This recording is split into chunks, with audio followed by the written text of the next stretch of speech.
Hebrews 13:16. And do not forget to do good and to share with others, for with such sacrifices God is pleased.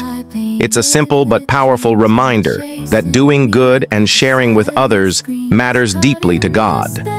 Proverbs 3:27.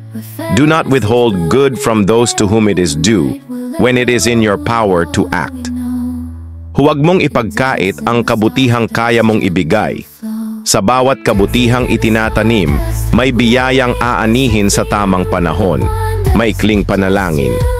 Panginoon, bigyan mo ako ng pusong handang tumulong at gumawa ng mabuti sa kapwa.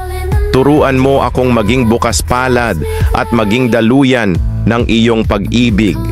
Amen. Kapatid, ako po ay isang affiliate marketer ng Temu, isang online store na may mga abot-kayang produkto para sa bahay at personal na gamit. Ang bawat product na isinishare ko ay pinili ko base sa kung paano ito makakatulong sa inyo at para makadagdag ng inspirasyon sa ating buhay araw-araw. Kapag bumili kayo gamit ang link na ibinibigay ko, may maliit akong commission na natatanggap. At malaking tulong na po ito para makagawa pa ako ng mga inspirasyong content tulad nito. Ang mga produktong pinili ko ay matataas ang positive comment sa mga nakabili na ng produkto. Kaya kung may magustuhan kayo, check nyo po ang link. Sana ito na yung bagay na kailangan mo ngayon.